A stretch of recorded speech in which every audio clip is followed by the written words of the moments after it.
रंगापुर नाम का एक गांव था जहां भीखाराम अपनी बीवी कुसुम और 2 बच्चों के साथ रहता था, तान्या और 8 साल का बिल्लू, जो स्कूल की पढ़ाई करता था। वैसे तो भीखाराम गांव के सेठ जी के यहाँ चौकीदार का काम किया करता था। अरे भीखाराम, कल रात जब बड़े भैया घर आए तो उन्होंने कहा कि तुम सो रहे थे। क्या इसी बात की तनख्वाह लेते हो तुम? पर मालिक, मैं कल सुबह 7 बजे आया था और बड़े भैया ने मुझे 4 बजे सोते हुए देखा। मुझे भी आराम की जरूरत है, वरना मैं चौकीदारी कैसे करूंगा? भीखाराम ने इतना कहा ही था कि सेठ जी के लड़के, जिन्हें सब बड़े भैया बुलाया करते थे, वो आ गए और कहने लगे, तुम्हारी इतनी हिम्मत कि तुम मेरे अब्बू से जबान लड़ा रहे हो? तुम्हें तो मैं। बड़े भैया ने इतना कहकर भीखाराम को एक जोरदार धक्का मारा, जिससे भीखाराम के सिर पर चोट लग गई। मालिक, मैं यहाँ पर सालों से काम कर रहा हूँ। मैंने आज तक यहाँ पर कोई चोरी नहीं की और आप है कि मेरे साथ ऐसा बर्ताव करते हैं। मालिक, इतना कहकर भीखाराम बेहोश हो गया। भीखाराम के परिवार ने उसे पास के सरकारी अस्पताल में भर्ती करा दिया। जब उसे होश आया तो उसके सामने पूरा परिवार था।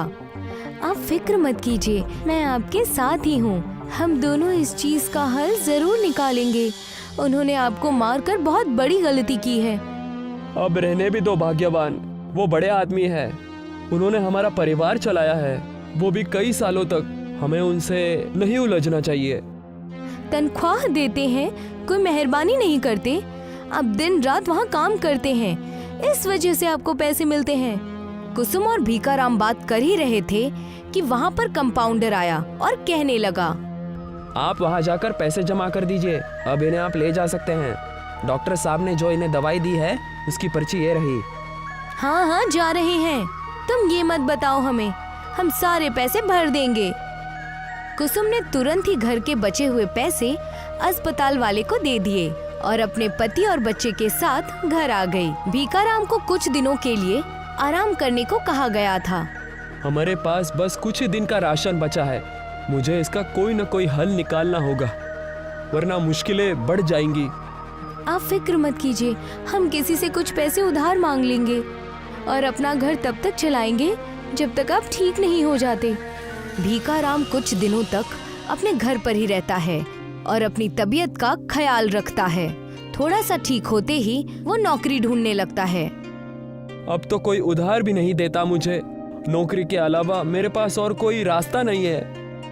भीखाराम मन ही मन सोच रहा था कि तभी दूर के एक स्टेडियम से एक गेंद जोर से उछल कर आती है और भीखाराम के ठीक सामने एक गाड़ी के कांच पर लग जाती है, जिससे गाड़ी का कांच टूट जाता है। हे मालिक, ये सब क्या हो रहा है? अगर ये गेंद मुझे लग जाती तो मैं तो मालिक का प्यारा हो जाता।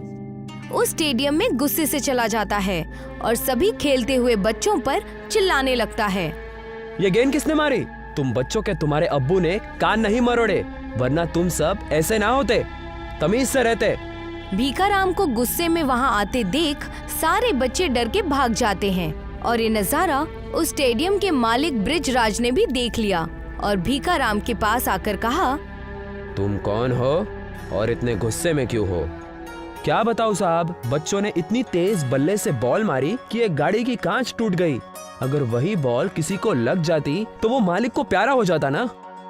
मुझे कब से तुम जैसे ही आदमी की तलाश थी, जो इस बड़े से शानदार स्टेडियम की देखभाल कर सके, और लगता है अब वो आदमी मुझे मिल गया है।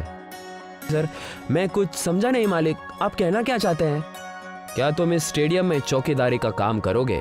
पूरे 15,000 तनख्वाह दूंगा। मैं अब तक वेतन पर काम करता था, आज आपने तनख्वाह शब्द का इस्तेमाल किया है, मुझे बड़ा अच्छा लगा। पहले के जमाने में जब एक इंसान 9 लोगों को पाला करता था तब उसे नौकरी कहते थे। जब वो 4 लोगों को पालने लगा तब उसे चाकरी कहने लगे। वेतन यानी अपने आप को संभाल पाना, बस। और आप तो मुझे अच्छी तनख्वाह दे रहे हैं। ये मौका मैं मेरे हाथ से नहीं जाने दूंगा। तुम होशियार हो, कल से इस स्टेडियम की जिम्मेदारी तुम्हारी। भीखाराम अपने घर खुशी खुशी चला गया और अपनी बीवी कुसुम से सारी बातें बताने लगा। ये तो बड़ी अच्छी बात है जी, मैंने मालिक से प्रार्थना की थी कि सब कुछ कुशल मंगल हो जाए, लगता है मालिक ने हमारी सुन ली। सही कहा तुमने, बस कुछ पैसे हाथ में आ जाए, फिर मैं बच्चों को पढ़ा लिखा कर उन्हें आगे बढ़ता देखना चाहता हूँ। ऐसे ही कुछ दिन बीत जाते हैं। भीखाराम उस चौकीदारी की नौकरी से बेहद खुश था। भीखाराम ने अपने बच्चों को अच्छे स्कूल में तालीम के लिए भेजा। स्कूल के बाहर भीखाराम के पुराने मालिक बड़े भैया नजर आए। अरे भीखाराम, यहाँ क्या कर रहे हो? यहाँ किसकी चौकीदारी करोगे?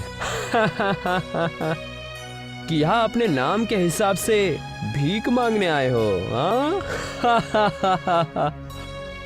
अब क्या बताऊं बड़े भैया, मैं तो आपका ही शुक्रगुजार हूँ। अगर आपने मुझे नौकरी से नहीं निकाला होता तो आज मैं अपने बच्चों का इस स्कूल में दाखिला नहीं करवा पाता। भीखाराम इतना कहकर वहाँ से अपने बच्चे बिल्लू को लेकर चला गया। लेकिन ये बात बड़े भैया को बर्दाश्त नहीं हुई। भीखाराम बहुत कुछ कह गया, इसका बदला जरूर लूंगा मैं। बच्चे को पढ़ाना तो दूर, 2 वक्त के खाने के लिए भी तड़पेगा। बड़े भैया ने अपने सबसे खास नौकर ब्रिजेश को बुलाकर कहा, ब्रजेश, तुम मेरे एकदम खास सिपाही हो। अब से तुम्हें दूसरे काम ना करके उस पर कड़ी नजर रखनी है। उसकी बर्बादी ही अब मेरा हदफ है। कौन भैया? भीखाराम। बड़े भैया के कहने पर ब्रिजेश भीखाराम पर नजर रखने लगा। इधर बिल्लू की क्रिकेट में बहुत ज्यादा दिलचस्पी बढ़ने लगी थी। मैं आजकल देख रहा हूँ बेटा, तुम दूसरों के हिसाब से बहुत ज्यादा मेहनत कर रहे हो। तुम पढ़ाई भी करते हो, तुम स्कूल में अपना काफी वक्त बिताते हो और शाम में इस स्टेडियम पे आकर क्रिकेट की प्रैक्टिस भी करते हो। मुझे क्रिकेट खेलना पसंद है पापा। मैं बड़े होकर एक अच्छा खिलाड़ी बनना चाहता हूँ। अगर ऐसी बात है बिल्लू, तो मैं तुम्हारे लिए एक बहुत अच्छा बैट लेकर आऊंगा। आजकल बहुत से युवा क्रिकेट में अपने भारत का नाम रोशन कर रहे हैं। मैं तुम्हारे इस शौक को बुरा भला नहीं कहूँगा, मैं तो तुम्हें आगे बढ़ने के लिए सलाह दूंगा। अपने पापा की बात सुनकर बिल्लू खुश हो गया, मगर भीखाराम नहीं जानता था कि उसकी और उसके बेटे की बातें ब्रिजेश चुपके से सुन रहा था। ब्रिजेश सीधे बड़े भैया के पास जाकर बोला, भीखाराम एक स्टेडियम में नौकरी कर रहा है बड़े भाई, और स्टेडियम के मालिक उसे अच्छी खासी तनख्वाह भी दे रहा है। यहाँ तक कि भीखाराम का बेटा बिल्लू अच्छे स्कूल में पढ़ने के साथ साथ बहुत अच्छा क्रिकेट भी खेलता है। मुझे लगता है कि वो दिन दूर नहीं है कि बिल्लू बहुत ही अच्छा प्लेयर बनकर भारत का नाम रोशन कर देगा। ब्रिजेश, मैंने तुम्हें नजर रखने के लिए कहा था, उसका और उसके बेटे का भविष्य बताने के लिए नहीं। तुमने तो खड़े खड़े ही उसका आगे का भविष्य मुझे बता दिया।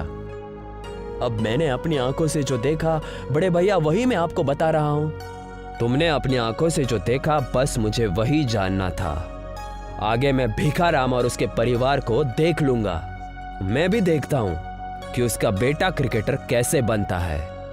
वो शाम के वक्त रोज बिल्लू पर नजर रखने के लिए स्टेडियम पहुंच जाता। शायद बड़े भैया किसी मौके का इंतजार कर रहे थे। एक दिन बिल्लू ने क्रिकेट खेलते वक्त एक छक्का मार दिया और बॉल सीधा बड़े भैया की कार के शीशे में जाकर टकराई। बिल्लू, ये तूने क्या किया बेटा? मैंने तुमसे कितनी बार कहा है कि इस तरह के शॉट मत मारा करो। देखा, तुमने कार के शीशे का नुकसान कर दिया। तभी वहाँ पर बड़े भैया गुस्से में आकर बोले, तुम्हें यहाँ स्टेडियम की चौकीदारी करने के लिए रखा गया है ना, कि इस स्टेडियम को इस्तेमाल करने के लिए रखा है? स्टेडियम का मालिक ब्रजराज भी वहाँ आ गया। क्या हुआ भीखाराम? मैं बताता हूँ क्या हुआ ब्रिजराज जी। आपने इसको स्टेडियम की चौकीदारी के लिए रखा हुआ है ना, कि दूसरों की गाड़ियों की शीशे तोड़ने के लिए? मैं कुछ समझा नहीं। मैं आपको समझाता हूँ। आपसे पहले ये मेरे यहाँ पर नौकरी करता था। एक दिन मैंने उसे चोरी करते हुए रंगे हाथ पकड़ा और मैंने उसे नौकरी से निकाल दिया। उसके बाद ये आपके यहाँ स्टेडियम की चौकीदारी करने लगा। मगर अब ये आपके स्टेडियम पर चौकीदारी करने के बहाने अपने बेटे को क्रिकेट खिला रहा है। न जाने कितने कार के शीशे को इसका बेटा तोड़ चुका है। वो तो अच्छा हुआ आज मैंने इसके बेटे को देख लिया। बड़े भैया की बात सुनकर ब्रिजराज भीखाराम पर गुस्सा होने लगा। मैंने तुम पर तरस खाकर तुम्हें यहाँ पर नौकरी दी थी और तुम इस जगह की चौकीदारी करने के बजाय अपने बेटे को क्रिकेट सिखा रहे हो। और तो और तुम चोर भी निकले। निकल जाओ यहाँ से। ऐसा मत कीजिए मालिक, अगर आप मुझे काम से निकाल देंगे तो मैं कहाँ जाऊंगा? मुझे इससे क्या मतलब कि तुम कहाँ जाओगे? मैंने तुम्हें यहाँ पर स्टेडियम में नौकरी के लिए रखा था। ना कि तुम्हारे बेटे को खिलाड़ी बनाने का ठेका लिया रखा है। जानते भी हो एक खिलाड़ी बनने के लिए कितनी मेहनत करनी पड़ती है। भीखाराम ब्रजराज के सामने हाथ जोड़ता रह गया, मगर ब्रजराज ने भीखाराम की एक बात न सुनी। थक हार कर भीखाराम अपने बेटे बिल्लू को लेकर घर चला गया। दिल छोटा मत कीजिए, मालिक पर यकीन रखिए, इसमें हमारी ही कोई न कोई भलाई होगी। उस दिन के बाद भीखाराम फिर से बेरोजगार हो गया। बेरोजगार होने की वजह से वो बिल्लू के स्कूल की फीस जमा नहीं कर पाया और बिल्लू को स्कूल से निकाल दिया गया। मगर बिल्लू को क्रिकेट खेलने का जुनून सवार हो गया था। ब्रजराज की नजर जब भी स्टेडियम के अंदर बिल्लू पर पड़ती, वो उसे निकाल देता। मगर बिल्लू चुपके से घंटों स्टेडियम में खड़ा हुआ क्रिकेट खेलते हुए बच्चों को देखता रहता।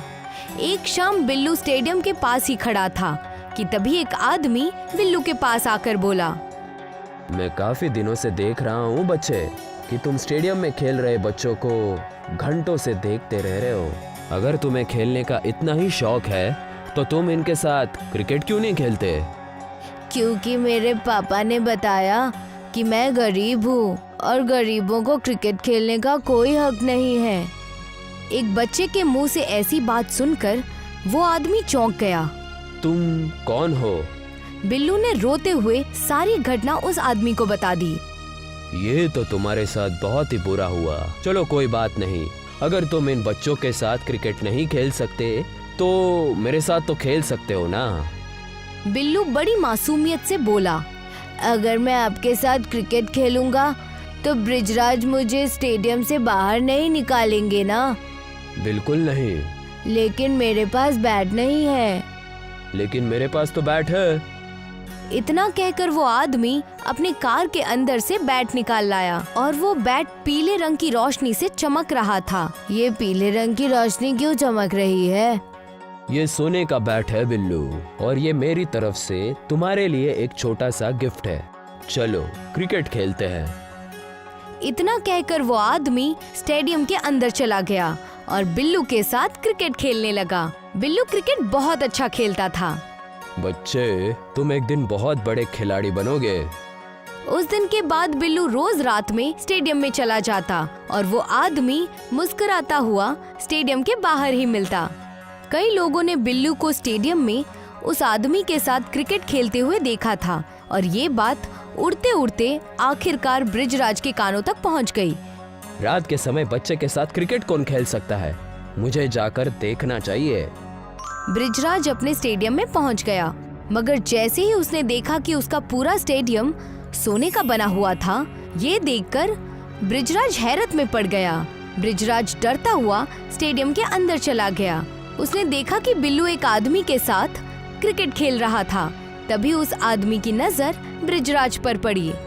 यह अच्छा नहीं हुआ अंकल, ब्रजराज अंकल ने हमें देख लिया है। घबराओ मत बेटा, आज के बाद ये क्रिकेट खेलने से तुम्हें कभी नहीं रोकेगा। चलो मेरे साथ। इतना कहकर वो आदमी ब्रजराज के करीब पहुंच गया। कौन है आप? तुम मुझे किसी भी नाम से बुला सकते हो। मुझे एक बात बताओ, तुम इस बच्चे को अपने स्टेडियम में क्रिकेट खेलने क्यों नहीं देते, जबकि ये बच्चा बहुत अच्छा क्रिकेट खेल लेता है? अगर तुम ऐसे टैलेंट को अपने स्टेडियम में नहीं रख सकते तो तुम्हें अपने इस स्टेडियम को बेच देना चाहिए। बोलो, कितनी कीमत है तुम्हारे इस स्टेडियम की? मैं अभी इस वक्त इस स्टेडियम को खरीदने के लिए तैयार हूँ। लेकिन आप है कौन? अभी मैंने कुछ देर पहले देखा था कि पूरा स्टेडियम सोने का था और अब ये बिल्कुल सही हो गया। और तो और इस बच्चे का बैट तो अभी भी सोने का ही है। इसका बैट तो सोने का ही है, और जो स्टेडियम तुमने सोने का देखा था वो सोना इस बच्चे का टैलेंट था। मैं कुछ समझा नहीं। मैं एक बहुत बड़ा साइंटिस्ट हूँ, लेकिन मैं तुम्हें अपना नाम नहीं बता सकता। मुझे भी बचपन में क्रिकेट खेलने का बहुत शौक था। इस बच्चे के साथ क्रिकेट खेलने पर मुझे इसके टैलेंट का पता चला। जब ये बच्चा क्रिकेट खेलता है तो इसे खुद नहीं पता होता कि ये स्टेडियम सोने का बन जाता है, क्योंकि इस गोल्ड के बैट की यही खासियत है कि ये टैलेंट के चुनाव खुद करता है। मुझे माफ कर दीजिए। आज के बाद मैं बिल्लू को कभी भी क्रिकेट खेलने से नहीं रोकूंगा। मुझे तुमसे यही उम्मीद थी। इतना कहने के बाद उस आदमी ने बिल्लू से कहा, जब तुम बड़े खिलाड़ी बन जाओगे तब मैं तुम्हारे पास जरूर आऊंगा, लेकिन याद रखना तुम हमेशा इसी बैट से खेलना। आज के बाद तुम्हारा ये बैट सोने का नहीं रहेगा। इतना कहकर वो आदमी वहाँ से चला गया। बृजराज ने भीखाराम से माफी मांगी और उसे दोबारा काम पर रख लिया।